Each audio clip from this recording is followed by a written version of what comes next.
Hey, it's Camo with Nashville Access Facebook Live, the Pie Wagon Sessions, and we're here at the Pie Wagon on Music Row, where the crowds have been going wild all morning. Especially for this guy. Trust me, we had to get security to keep people out for him. Tony McKee, how you doing, man? I'm good, man. Thanks for having me. Good. We just met last night, actually. We did. At Winners for their C. Williams Honor. Yeah. That's pretty cool. It's good to meet you, too. I thought, who's this dude wandering around? I'm always wandering around. I always look like I don't know what's going on. And it's pretty much true the whole time. Yeah, you. Unless somebody tells me, hey, look, you're in a bar. I don't So, okay, yeah, that's cool. They have beer here. Beer. I think they got food. They had food. They had food, yeah. You've got a cool new single out, Problem With Me, with Eric Lee Bedingfield. Yeah. That's neat. He adds a lot to it. Add a lot to it. And it's a great song. Yeah. So it's like perfect stuff. It's kind of got, I mean, he's kind of have that outlaw feel about what he does and brings a nice angle to what you're doing. Yeah, he's total outlaw. Like, it's like in the dictionary. His picture's next to the word. I've dabbled in that a little bit, but it's his his thing. Yeah. But I can hold my own with it, you know. Yeah. I mean, I wrote the song, so there you go. Yeah, well, there you go. Has radio been good to you with it so far? They have, Yeah. and it's like amazing. It's what, you know, every artist wants that to happen. You know, put a song out and it's so well accepted and received, and they love the song, they love the message in it, and that's great to. It's always great feedback when you're a songwriter. You know? Yeah. People can connect with your work so much. Well, that's what, when you talk to artists and songwriters, it's all about getting that connection, and I think country music's lost a lot of that lately. You know, unless you're just out drinking beer, sitting on the tailgate with bare feet. I guess I don't write that kind of music. Not that I don't do those things, but I mean, I don't know. It's a song that people can relate to. There's something in there for everybody as far as like what you can be mad about. So you can take your pick from the verses and the chorus and what you can be mad about. So. What is it, as an artist, what does it add by getting somebody the stature of Eric Lee Bedingfield to come on your record? Does that kind of, in your head, kind of legitimize what you're doing? Yeah, I mean, it takes it up a notch for sure, Yeah. you know. And then you got some pretty big boots to fill. You know, you're sharing a booth with that guy and cutting the song, and it's like, it's Eric.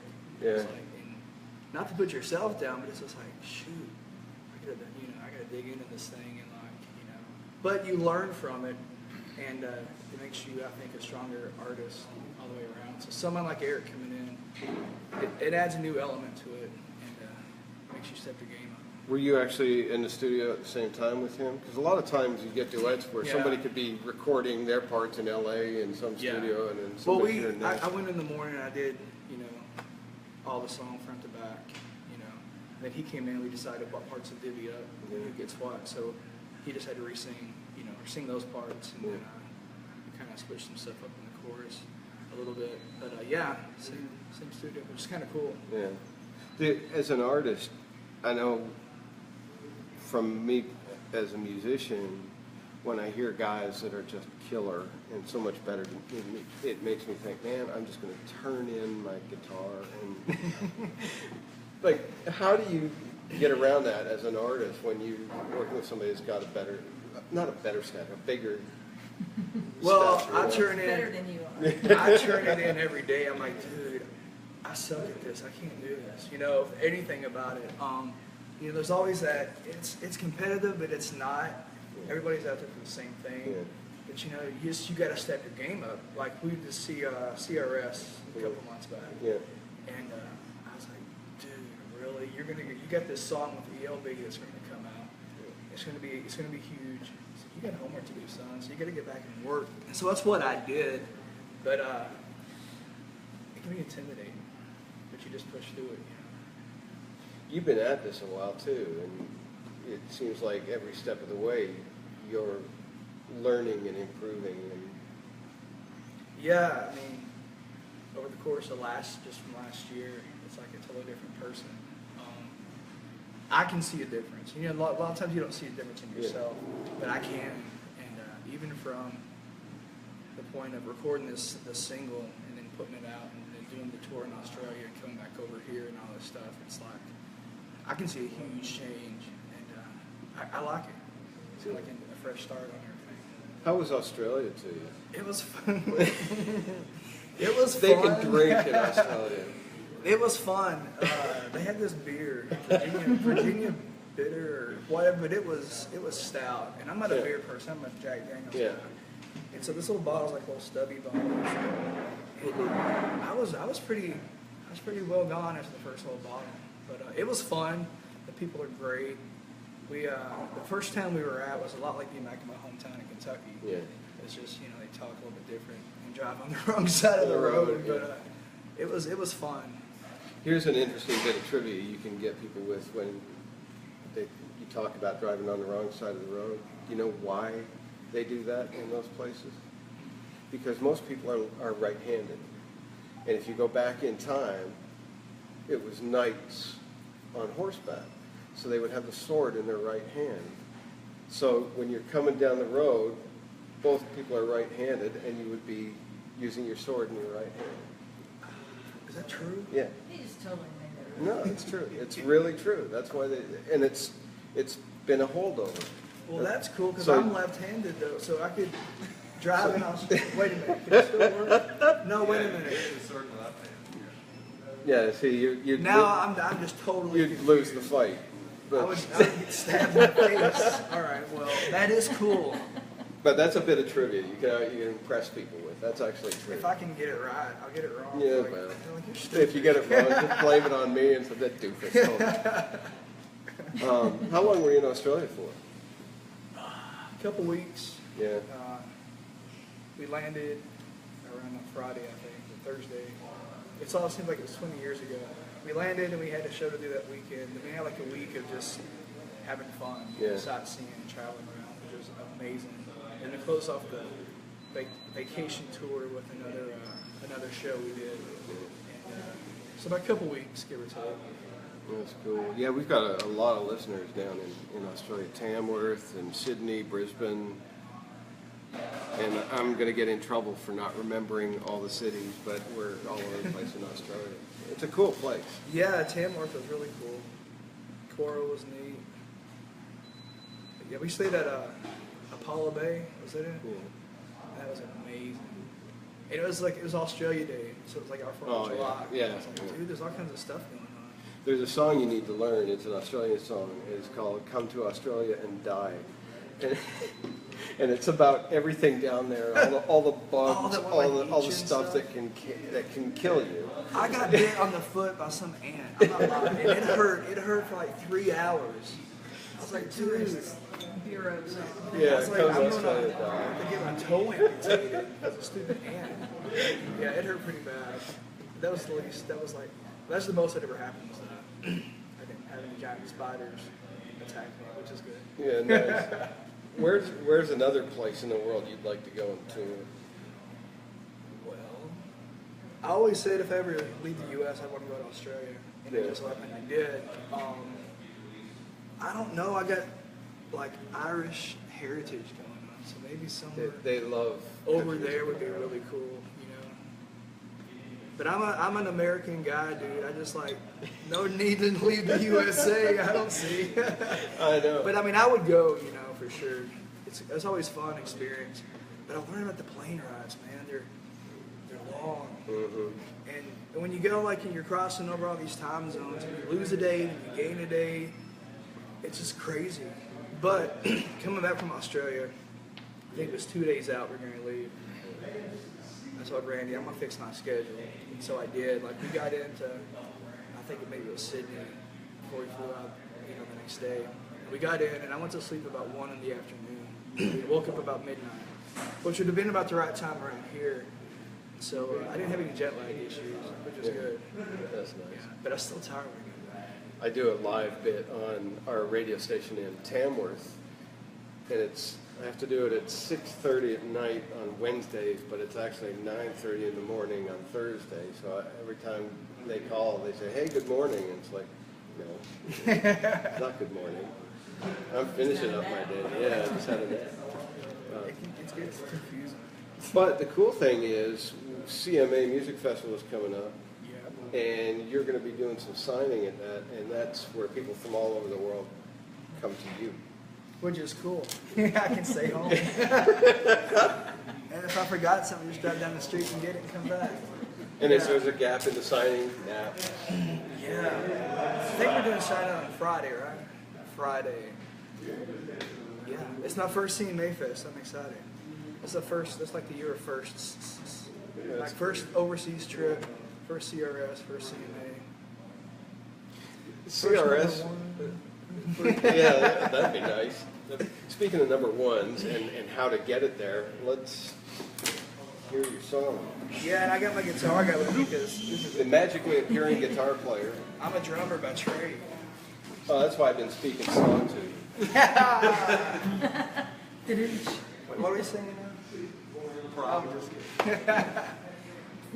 Don't get excited. He is Ready? awesome. Let's go. Ready? Tony McKee.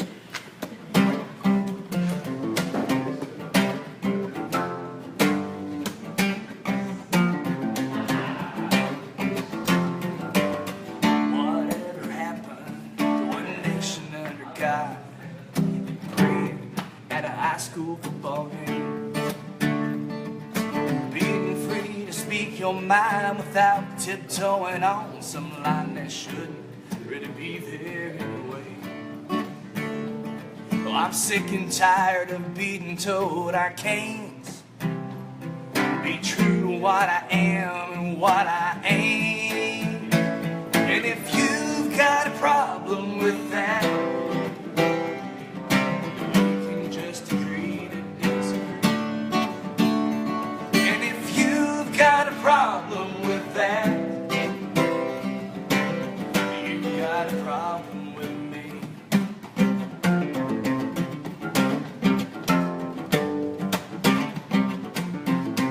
That's a cool riff.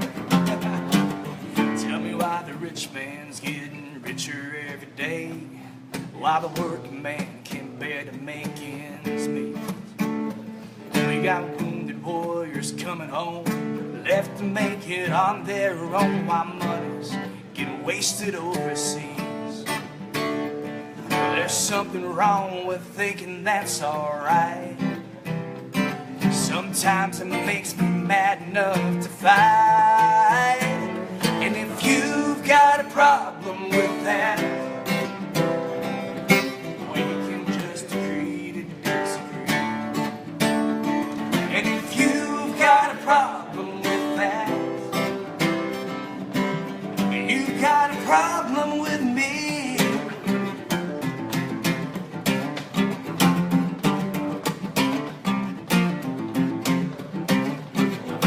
Oh, I think it's time for rolling up our sleeves, stand up for the things that we believe. And if you've got a problem with that, we can just agree to disagree. And if you've got a problem with that, you've got a problem. And if you've got a problem with that, we can just agree to disagree. And if you've got a problem with that, you've got a problem. You've got a problem. You've got a problem with me.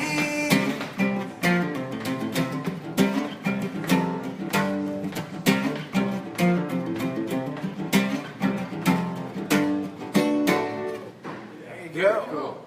Nice song. Thank you, thank you. It's really in that vein of, and the magically disappearing guitar. Yeah, it's really in that kind of Merle Haggard, Charlie Daniels kind of vein, isn't it? Yeah, I mean, you know, Merle's got that song "Fight Inside of Me," which is actually it's in my set, and you know, I guess there's a little Merle in that song, and Charlie Daniels, and That's a Tony good thing. McKee. And, yeah, I mean, it just says all the right things it needs to say. They need to be said right now. I love what that song says, and I kind of feel like a lot of country music has lost that angle that you're saying. Yeah, I mean, it's all about, and not to jump on the bandwagon or anything, but it's all about, you know, the partying and the drinking and the beaches and all that stuff. And along the way, we've lost touch of who we are supposed to be as Americans, I think. You know, for me, it all started when we started taking the pledge out of schools and banning the American flag. You don't mess with my flag. I know. It's like, it's the sticker in the back of my truck says, "Stomp my flag, I'll stomp your ass." And I stand behind that 100%, you know, and so that's where it started from, was that. And I just, you know, want people to know, and it can be a voice for people who don't have the kind of platform that I got with radio and concerts and stuff, you know, that feel the same way, that, you know, want to kind of shove that message down someone's throat. So it's like a gift, I guess. It's like Toby, you know. Toby, people are always saying, "What political party are you?" And he's like, "I'm an American, and party is irrelevant. You know, it's pride in your country and pride in your nation." Like all that flack he's getting right now. Yeah. For, you know, I mean, If it they is got what a problem it with is, that, they got a problem. exactly. Yeah. I mean, he don't care. No. And I don't think you should back down from supporting the troops and supporting America. So Yeah. it gets me in trouble. It gets me in trouble. I just staying along with the rest of them. That's all right. It's a great song, and I hope people go out and buy it. I do too, man. I love it. It's sat around for a long time. I wrote it for the first record I did, and it just didn't seem quite to fit, you know, the mood of the Yeah, record. you said you wrote it about 3 years ago? Yeah, about 3 years back, it just kind of sat there, and then the idea was proposed for me and Eric to do a duet together. I was like, yeah. So, what about this song here that's kind of sitting there? And it just, you know, the right time, the right place. So The right climate. exactly. That's how this stuff works, you know. Yeah. Like, be in the right place, the right time, and the right message needs to be heard or whatever. So, yeah. Do you think it would be really cool if you kind of became, I don't want to make a comparison to Merle Haggard, but were able to step into that role of being a voice for just the common man again? I mean, yeah. I mean, I see so many people every day that, like, I kind of feel bad for them, because, you know, they're going to do the 9-to-5 rat race thing, and they're doing their thing, you know, but still there's like, they almost feel like they might be a little trapped in some stuff, you know. They don't have the freedom to get out there and, you know, cause a scene and, you know, stir things up, you know. And so I would gladly take on that job. I think there are a few artists doing it. You know, Toby does that. Toby's actually kind of fallen into, we mentioned this, Dallas and I mentioned it on the radio show, that he's kind of fallen into kind of country music's Dylan now, because he really writes stuff that reflects society at the time. Yeah. And so if you're walking in those shoes, that's pretty cool. I met Toby years back in Lexington, back home in Kentucky. He's trading horses, buying horses or something. So he's in the back of this bar. We went back there and had some drinks. I knew the manager, so I got to go in there.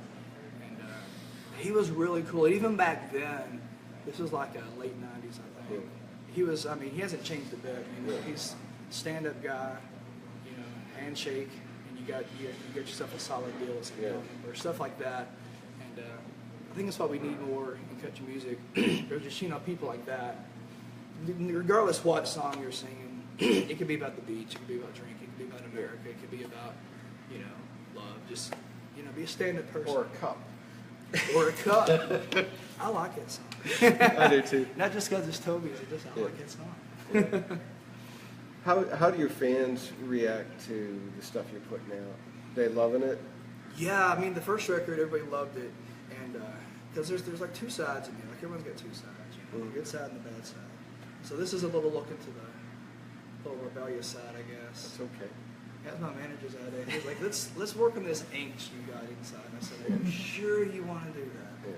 So, but everyone likes it so far. I was kind of a little bit scared at first. I was like, you know, they had Lightning Bugs in 1989, all these, you know, Dobro Field songs, and kind of not soft, but, you know, just different. Yeah.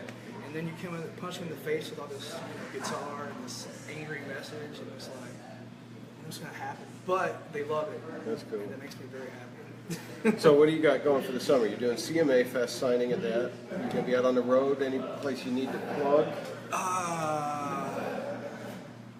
We're going to be in Wisconsin later down the road.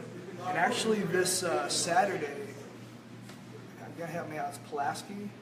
Because there's one of those in Kentucky. We're going to be in Pulaski, Tennessee at Kathy's Bar, Kathy's Inn, Kathy's Roadhouse. Something with Kathy's. Yeah. Yeah, so we're doing a benefit show there for a family, and it starts at 6? Dude, I'm in a whirlwind. This week has been crazy. I can't remember anything.